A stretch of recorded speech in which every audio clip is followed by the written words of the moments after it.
Let's bring you now MS Now contributor Inzamam Rashid in Dubai, former Assistant Secretary of State and former Ambassador to the UAE, Barbara Leaf, and retired Marine Colonel Mark Kansian of the Center for Strategic and International Studies. Inzamam, another Iranian proposal lands with a thud, essentially, with the White House. What are the major sticking points at this time, and what happens next? Yeah, well, it is this classic case of moving one step forward with potential step towards peace, but then taking two steps back when there is a rejection, and then there's rhetoric as a result of that rejection. So we are in a situation, as you mentioned now, where Iran and the US, yes, they both want to get a deal. They just both don't know how to get there. So what's the latest? Well, as you mentioned there, Iran responded to that US proposal over the weekend. And in retaliation, President Trump said that it was totally unacceptable. And what was inside that Iranian response? Well, there's some reporting from Iranian state media which suggests that Iran's demands for US war repatriations, its recognition of its sovereignty over the Strait of Hormuz, and an end to American sanctions were amongst those conditions that President Trump has deemed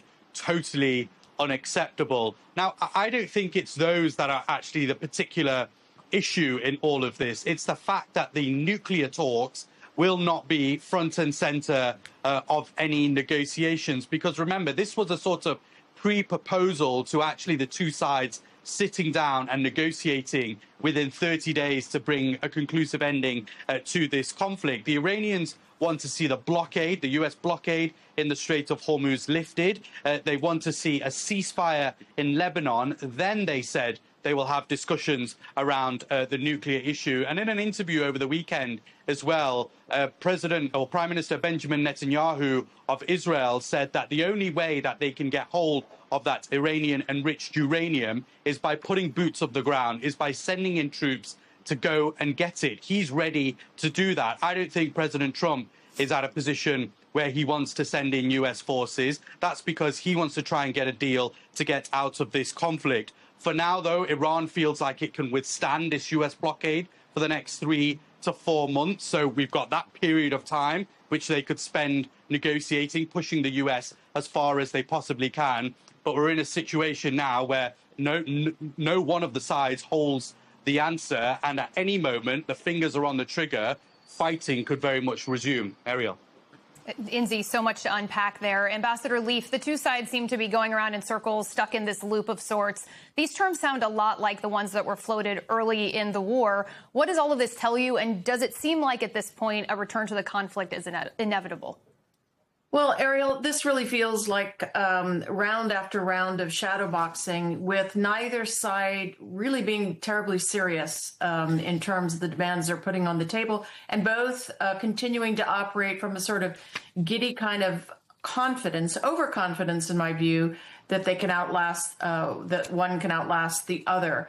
But it does seem that at least the estimates that the Trump administration was going on in terms of Iran's ability to sustain this economic attrition were way off.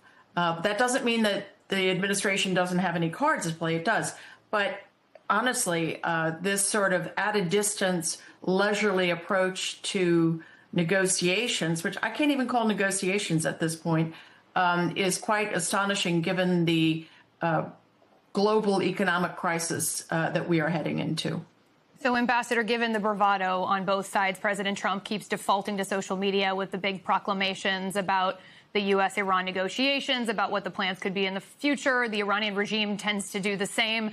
How does all of this public bluster from both sides impact negotiations, if there are negotiations, as you mentioned?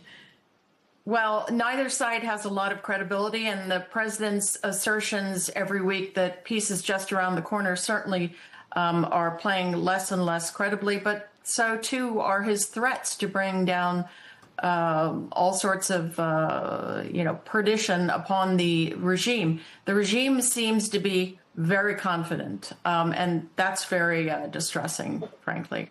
Colonel, President Trump, as we've been talking about, has declared victory over Iran several times now. Last week, his top cabinet officials declared that the military options seem to be over, but we heard yesterday from Israeli Prime Minister Benjamin Netanyahu. He says not so fast. Here he was on 60 Minutes. Let's listen. It's not over because there's still nuclear material, enriched uranium that has to be taken out of Iran. There's still enrichment sites that have to be dismantled. There's still proxies that Iran supports. There are ballistic missiles that they still want to produce.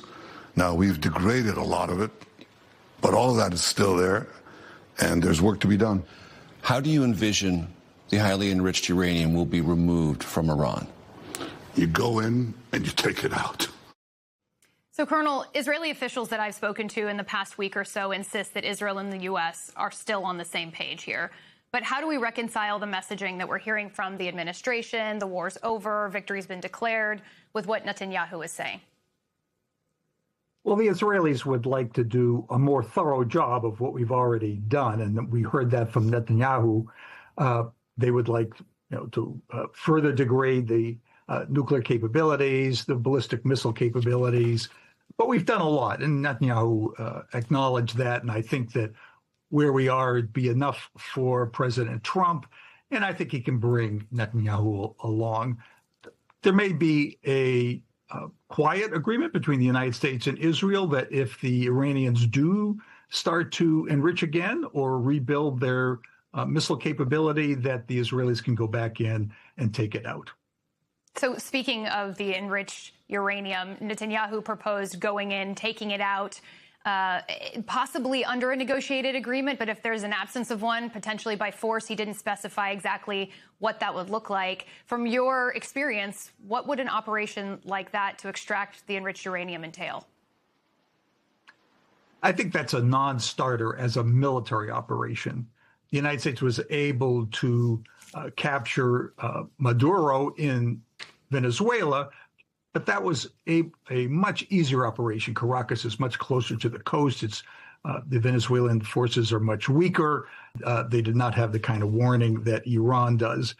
The nuclear materials are deep inside Iran. Iran has very large forces. Their ground forces number 1 million and another 1 million militia.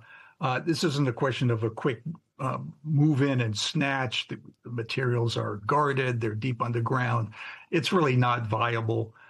There might be some agreement to move the materials. I don't think that the agreement would include U.S. or Israeli movement, but there might be some third party that would move it or safeguard it.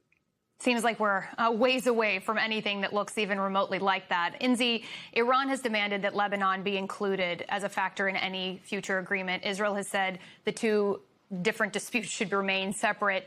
Where does that leave things as far as Israel and Lebanon are concerned when we see the return of negotiations later this week? It's key for Iran. Iran have said all along that they want the fighting to end in Lebanon before they can get to the negotiation table. Remember that back and forth in the initial ceasefire proposals that were put together. Iran were pretty clear, and the Pakistanis, the mediators, were clear as well, that Lebanon was included in that ceasefire. The US and Israel said it wasn't, and then there was a whole separate ceasefire discussion taking place. Whilst that ceasefire has been going on, it hasn't necessarily been stuck to. In fact, I don't think there's been a single day since that ceasefire has been implemented between Israel and Lebanon or Hezbollah, and that just simply hasn't worked out because Hezbollah has been targeting many parts of northern Israel, and then Israel has continued its airstrikes inside of Lebanon. Over the weekend, again, we saw an increased number of strikes in Lebanon. At the back end of last week, we saw them target Beirut for the first time since this ceasefire was implemented. What we know is that in the last 24 hours, the Israeli military have killed 51 people and 2 medical workers. That's according to the Lebanese Health Ministry. And the Israelis have issued a number of evacuation warnings to 9 areas inside of Lebanon. On the other side, an Israeli soldier, it's believed, has been killed in combat near to the Lebanese border. Now, in terms of potential talks, which could happen later this week, today, the Lebanese president briefed the U.S. ambassador inside Lebanon on this third round of discussions and said that we need to get a conclusive ending to this conflict. That's the wish from Lebanon, but any sort of conclusive ending, not just to the issue there in Lebanon, but the wider issue seems very far off. And of course, those discussions will be held in the US later this week. And I think there will be a lot of hope from the people inside Lebanon to get an ending to that war, because we know so many have been displaced as a result of this conflict. Yeah, and also on the Israeli side of the border, both sides looking for an end to all of this. Ambassador, there's been a flurry, or there will be a flurry of diplomatic activity, as Inzi's mentioning. We have Lebanon and Israel set for talks. We also have President Trump heading to China in 2 days from now. Netanyahu has signaled that Israel believes that China has provided material support to Iran during this conflict. That's not insignificant. Do you expect any kind of breakthrough on Iran during this summit with Xi Jinping? No, I don't. China has historically kept well aware from the sort of the sticky nature of security and conflicts in the Middle East, political conflicts, military conflicts. I think Xi Jinping will say nice words, but he will do absolutely nothing. And indeed, even China's public statements have been very muted and have generally hewed away from any direct criticism of Iran. And it's no coincidence that Chinese Foreign Minister Wang Yi met with Iranian Foreign Minister Abbas Araghchi just a few days ago in advance of this summit. It's a very crowded agenda, and unfortunately, President Trump going into this set of discussions will be in the position of seeking Chinese help, even as he has a list of domestic economic issues to tackle with Xi. Certainly very high-stakes discussions across the board this week. We will keep an eye on it. Inzamam Rashid, Ambassador Barbara Leaf, and Colonel Mark Cancian, thank you all so much.